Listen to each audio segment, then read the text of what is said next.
Assalamualaikum warahmatullahi wabarakatuh. Alhamdulillah wa syukurillah ala ni'amillah wassalatu wassalamu ala rasulillah wa ala alihi wa sahbihi wa mawala la hawla wa la quwata illa billah ma ba'd.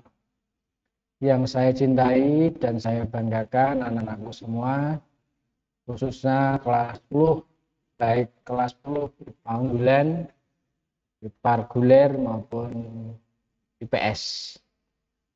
Selamat pagi, bertemu kembali dengan saya, guru pengampu mata pelajaran K1, mulai pembelajaran di semester genap pelajaran 2020-2021. Untuk pertemuan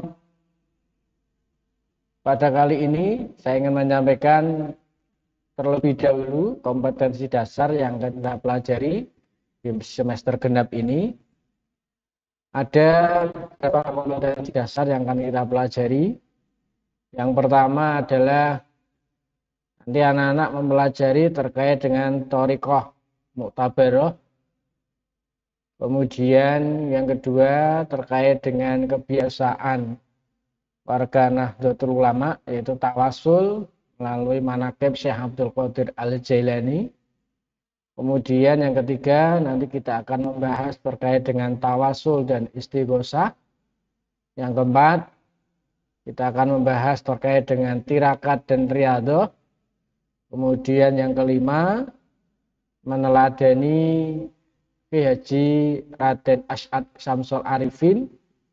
Dan yang keenam itu meneladani Ki Haji Abdullah Abbas Buntet.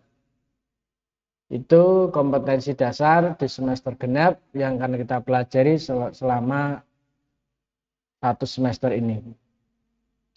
Anak-anakku semua, untuk yang pertama terkait dengan thoriqah mu'tabarah, bahwa di dalam organisasi Nahdlatul Ulama ini ada yang namanya lembaga Jamiah Alit Thoriqah Al-Mu'tabarah An-Nahdiyah, atau dikenal dengan singkatan JATMAN. Lembaga ini mewadahi lembaga-lembaga thoriqah yang ada di kalangan warga Nahdlatul Ulama. Sebelum kita berbicara lebih lanjut terkait dengan thoriqah mu'tabarah, tentunya anak-anak harus tahu apa itu definisi dari thoriqah mu'tabarah. Secara bahasa, kata thoriqah ini artinya adalah jalan. Sedangkan kata mu'tabarah artinya diakui. Kemudian menurut istilah, thoriqah didefinisikan sebagai jalan yang ditempuh seorang muslim dalam rangka untuk mendekatkan diri kepada Allah dengan sepenuhnya, mengamalkan syariat Islam, ibadah wajib, ibadah sunnah, dan zikir. Itu arti dari thoriqah. Jadi jalan yang ditempuh seorang muslim untuk mendekatkan diri kepada Allah dengan sepenuhnya mengamalkan syariat Islam, ibadah wajib, ibadah sunnah, dan zikir. Sedangkan kata mu'tabarah ini seringkali diartikan sebagai yang tidak menyimpang dari syariat agama Islam. Sehingga simpulan dari pengertian thoriqah mu'tabarah didefinisikan sebagai thoriqah yang diakui atau benar-benar sesuai dengan ajaran Islam, bahkan memiliki sanad kepada Rasulullah. Itu definisi thoriqah mu'tabarah. Jadi thoriqah mu'tabarah adalah thoriqah yang diakui atau benar-benar sesuai dengan ajaran Islam, bahkan memiliki sanad kepada Rasulullah Shallallahu Alaihi Wasallam. Jadi Kemudian seringkali thariqah ini disebut juga sebagai pengembangan dari ilmu tasawuf. Jadi di dalam kalangan Nahdlatul Ulama, Ahlussunnah wal Jamaah, ini banyak kita temui kelompok-kelompok pengajian yang di sana ada guru, ada murid, kemudian bersama-sama tawajuhan, belajar tentang ajaran agama Islam, kemudian beribadah sama-sama, riyadhah sama-sama, zikir sama-sama, dibimbing oleh seorang guru atau dalam istilah thariqat disebut dengan mursyid. Nah, kelompok itulah disebut dengan thariqah. Kemudian yang selanjutnya klasifikasi dari thariqah. Thariqah diklasifikasikan menjadi dua. Yang pertama, thariqah sebagai tahapan bagi seorang muslim yang menjalankan syariat agama Islam secara benar.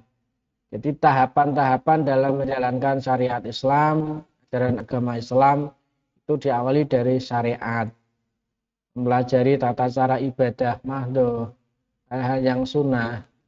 Kemudian setelah itu melakukan thariqah, berusaha untuk mendekatkan diri kepada Allah secara maksimal melalui ibadah, melalui melakukan hal-hal yang sifatnya sunnah, melakukan zikir. Kemudian yang ketiga adalah hakikat, yang keempat adalah makrifat. Jadi yang pertama, thariqah sebagai tahapan seorang muslim dalam menjalankan ajaran agama Islam. Kemudian klasifikasi yang kedua, thariqah sebagai madrasah dalam menjalankan syariat Islam. Perlu dipahami bahwa di dalam thariqah itu ada institusi. Ada sekelompok orang yang di situ berusaha untuk setiap saat, setiap waktu untuk belajar. Di situ ada guru, ada murid, kemudian ada pembaiatan. Jadi thariqah di sini dipahami sebagai madrasah dalam menjalankan syariat Islam. Jadi perlu dipahami bahwa dalam menjalankan syariat Islam itu butuh seorang pembimbing, butuh seorang guru. Hingga thariqah bisa dipahami sebagai madrasah. Dan guru dalam thariqah ini seringkali disebut dengan mursyid. Ketika mursyidnya mewakilkan kepada yang lain, maka wakil mursyid itu disebut dengan khalifah. Kemudian pengikut thariqah disebut murid atau salik. Sedangkan tempat thariqah disebut dengan ribat atau zawiyah. Itu istilah-istilah yang ada di dalam thariqah. Jadi guru dalam thariqah disebut dengan mursyid, kemudian wakilnya disebut khalifah, kemudian pengikutnya disebut dengan murid atau salik, kemudian tempat untuk riyadhah, untuk tawajuhan disebut dengan ribat atau zawiyah. Itu klasifikasi dari thariqah. Yang pertama sebagai tahapan dalam menjalankan agama, yang kedua sebagai madrasah, sebagai tempat belajar untuk menjalankan agama Islam secara benar. Kemudian tujuan dari thariqah, tujuan inti dari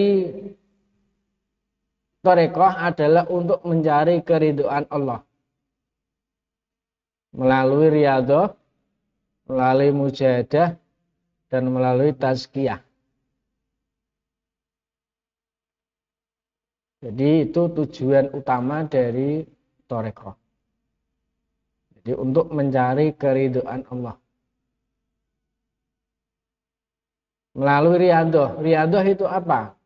Riyadhah adalah usaha seorang murid untuk mengekang kenikmatan duniawi.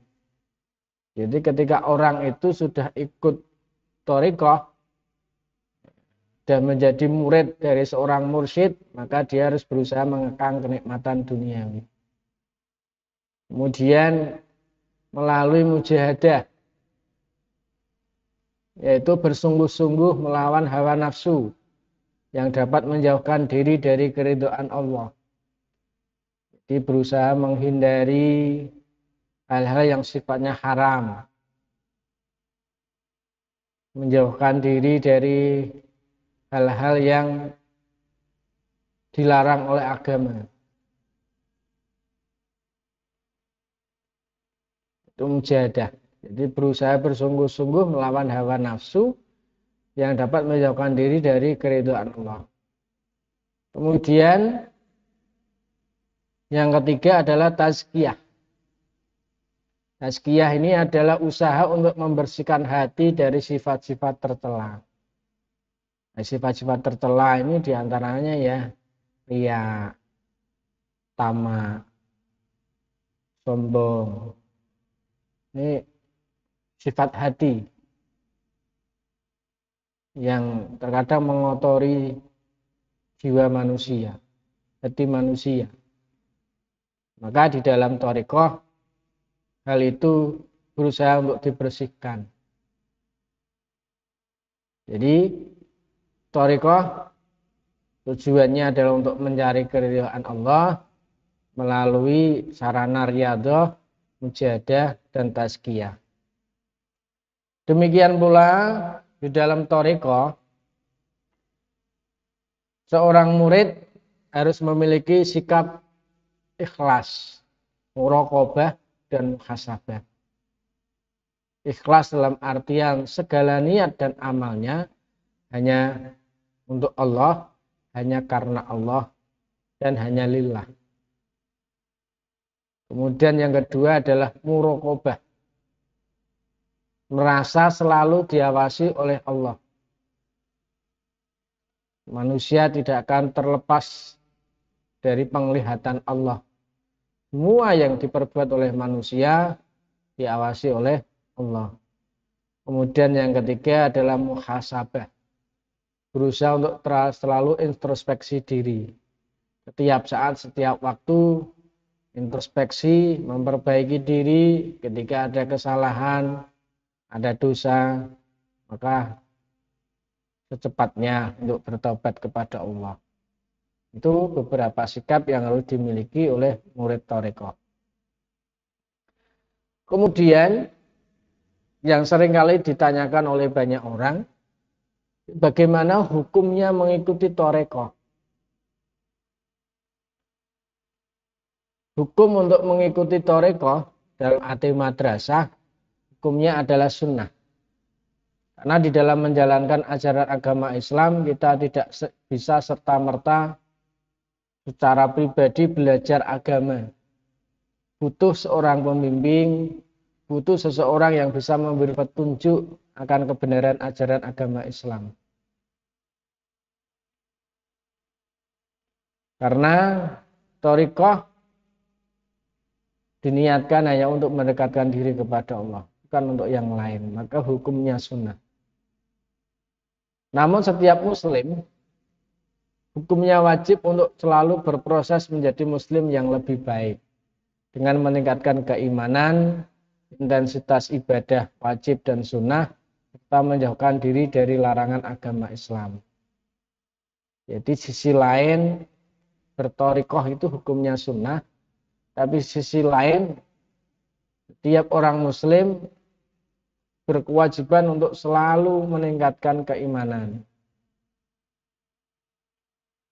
Untuk selalu menjauhkan diri dari larangan agama Islam. Sehingga menurut Kiai Haji Abdurrahman Wahid, berthariqah itu hukumnya wajib. Selain untuk berproses menjadi muslim yang lebih baik, juga untuk berbaiat kepada mursyid yang menyambungkan sanad ibadah dan dzikir yang dilakukan kepada Rasulullah SAW. Jadi secara umum hukumnya sunnah, tapi jika dikaitkan dengan kewajiban manusia berproses menjadi muslim yang lebih baik, maka bisa menjadi wajib. Karena dalam menjalankan ajaran agama Islam, kita membutuhkan seseorang yang bisa memberikan petunjuk kepada kita kepada kebenaran ajaran agama Islam.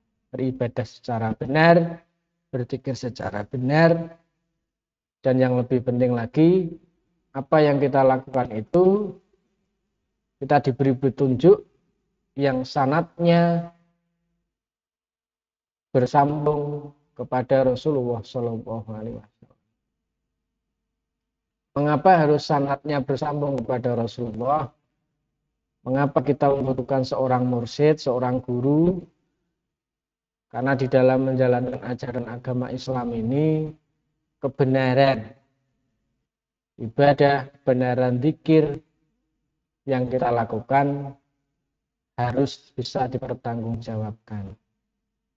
Jangan sampai kita berzikir justru kita disimpangkan oleh setan. Maka di dalam thariqah mursyid sanadnya jadi memiliki guru, gurunya punya guru, dan seterusnya menyambung kepada Rasulullah Shallallahu Alaihi Wasallam. Kemudian yang selanjutnya adalah macam-macam thariqah yang muktabarah. Indikator utama untuk menilai sebuah thariqah itu muktabarah atau tidak adalah keselarasan thariqah tersebut dengan Al-Quran, sunnah Nabi Muhammad, dan amalan para sahabat. Jadi apakah thariqah, ibadah, dan zikir yang diajarkan itu selaras dengan Al-Quran, selaras dengan sunnah, selaras dengan amalan para sahabat atau tidak. Kalau selaras dengan Al-Quran, selaras dengan sunnah, selaras dengan amalan para sahabat, maka thariqah itu bisa disebut dengan thariqah muktabarah. Lebih rinci lagi, Ahlussunnah wal Jamaah Nahdliyah menerapkan beberapa syarat yang harus dipenuhi. Buah thariqah dikatakan muktabarah. Di antaranya syarat tersebut adalah ajarannya tidak bertentangan dengan Al-Quran dan Sunnah. Kemudian tidak meninggalkan syariat. Jadi di dalam kita berthariqah, ya, ini tidak meninggalkan syariat. Jadi kalau ada thariqah kemudian walaupun ajarannya contohnya mengajak kita berzikir, mengingat kepada Allah, tapi kemudian diperbolehkan meninggalkan sholat, itu berarti tidak muktabarah.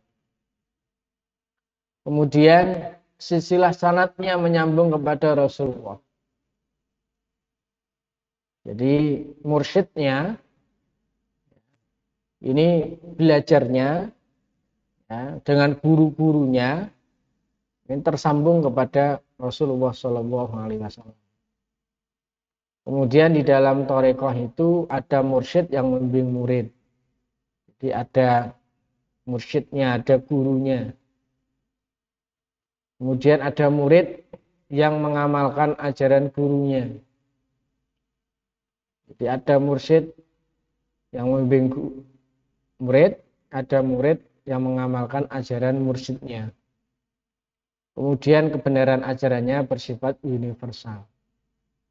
Maksudnya ajaran-ajaran yang diajarkan ini dianggap oleh semua pihak umat Islam sebagai kebenaran yang universal. Di kalangan Nahdlatul Ulama, thariqah-thariqah yang muktabarah ini dihimpun dalam sebuah lembaga yang bernama Jatman, yaitu Jam'iyah Thariqah An-Nahdliyah.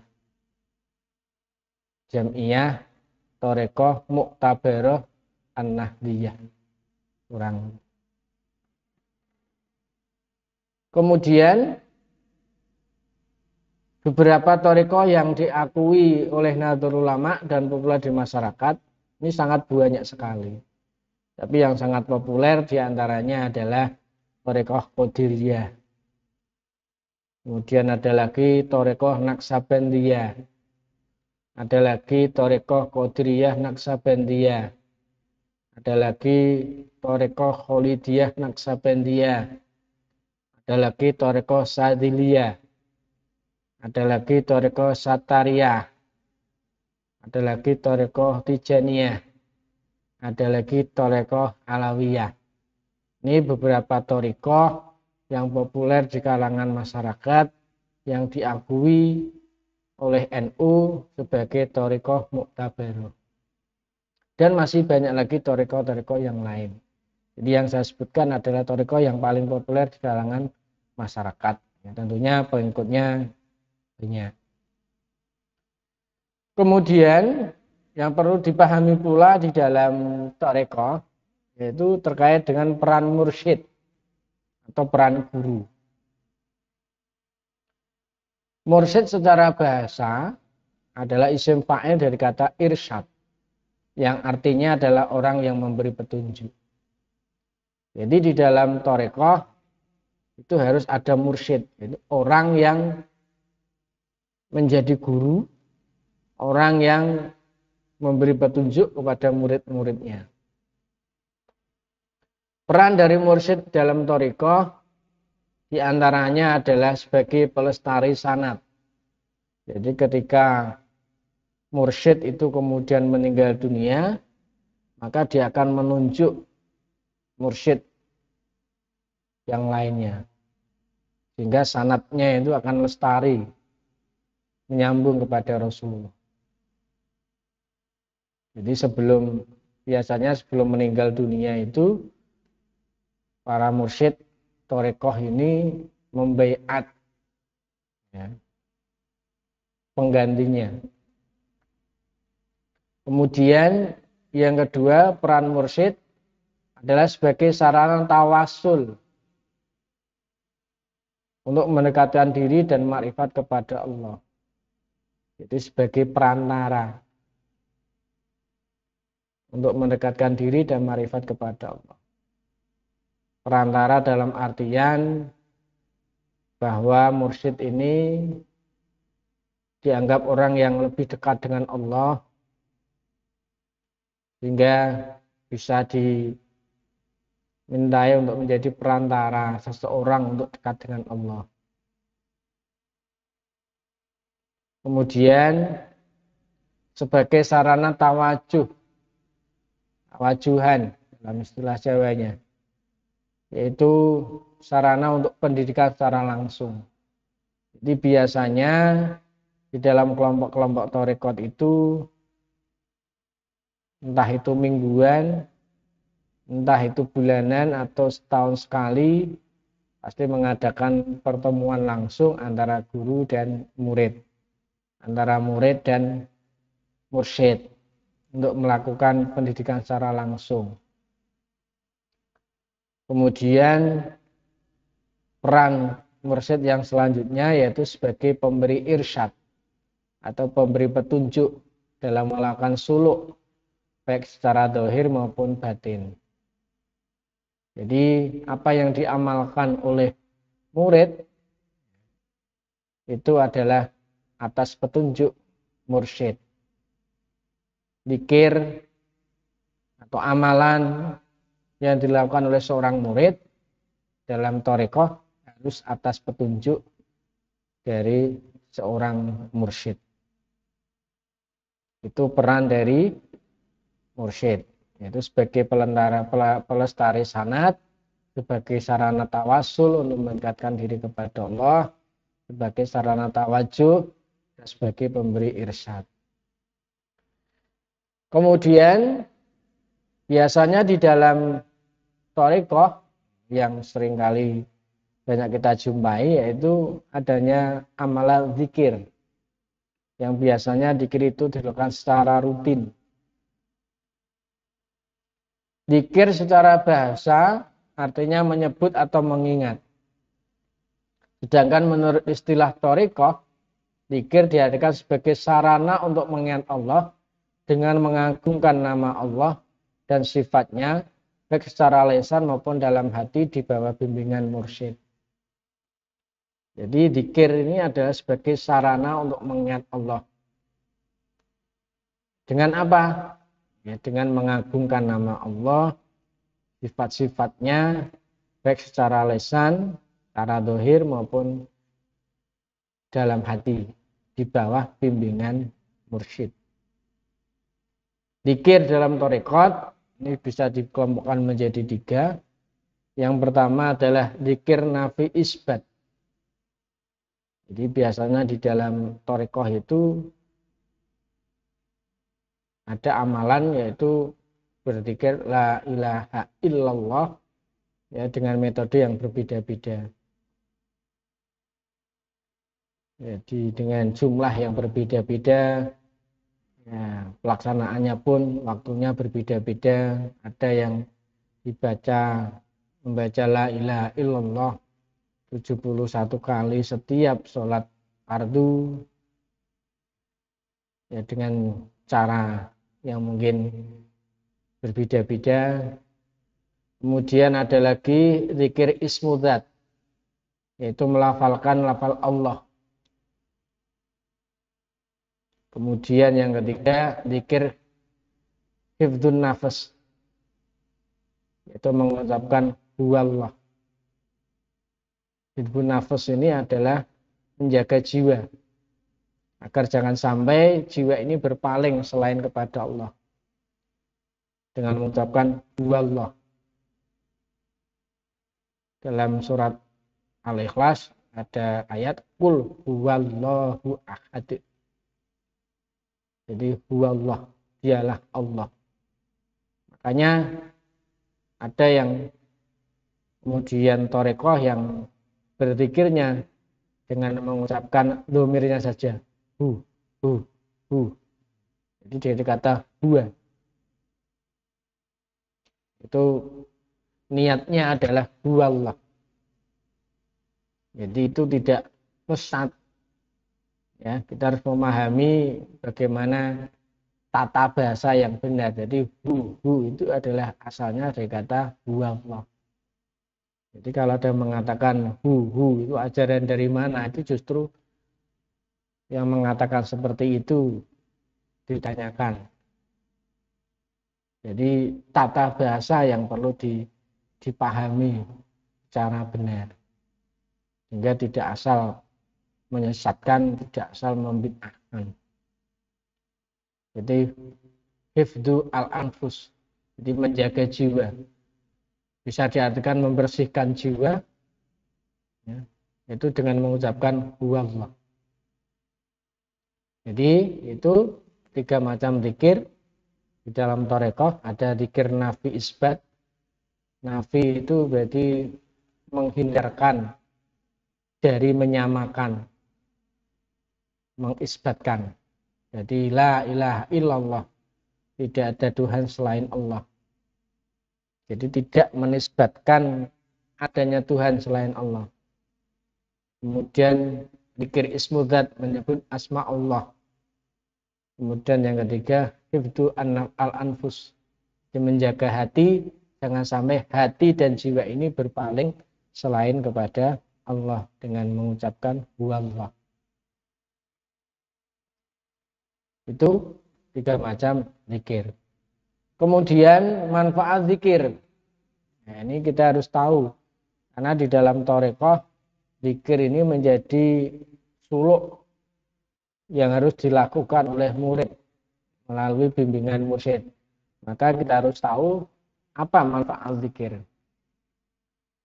Zikir ini mengandung manfaat sangat banyak sekali. Di antaranya adalah zikir merupakan amalan yang disukai oleh Allah.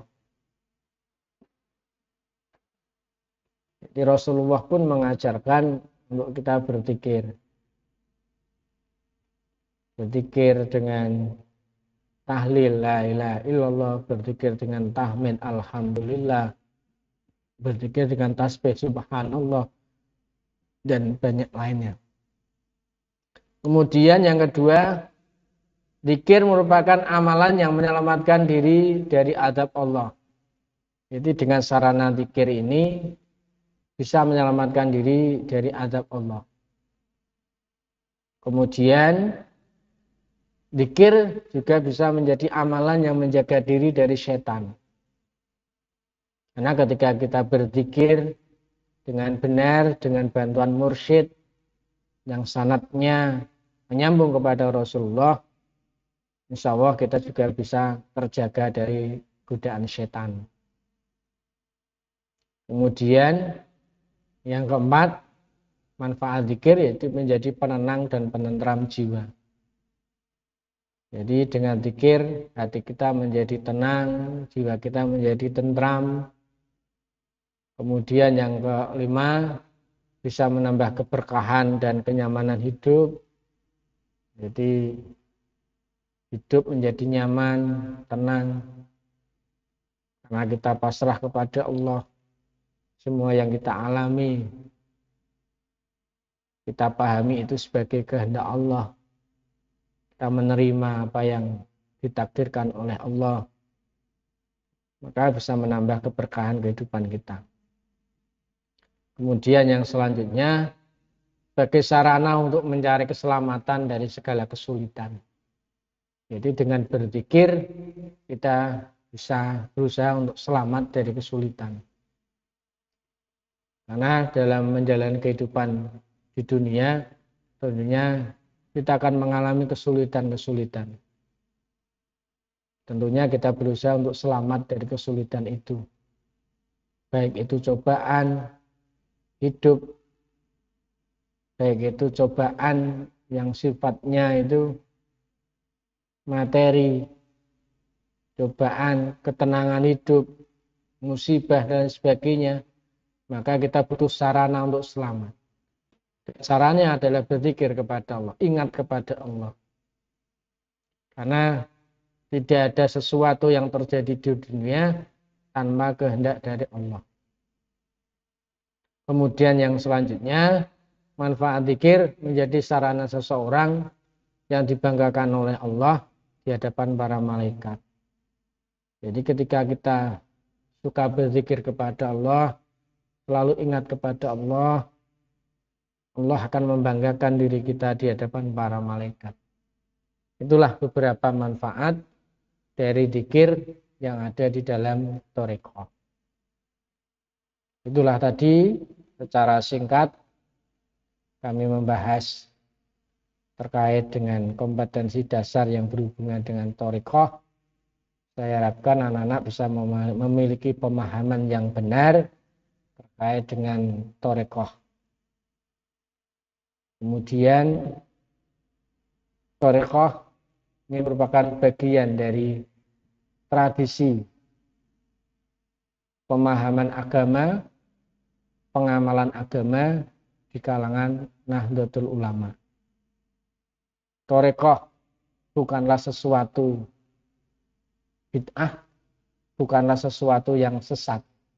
Tapi thariqah adalah jalan, sarana untuk mendekatkan diri kepada Allah secara benar, secara sepenuhnya dalam menjalankan ajaran agama Islam.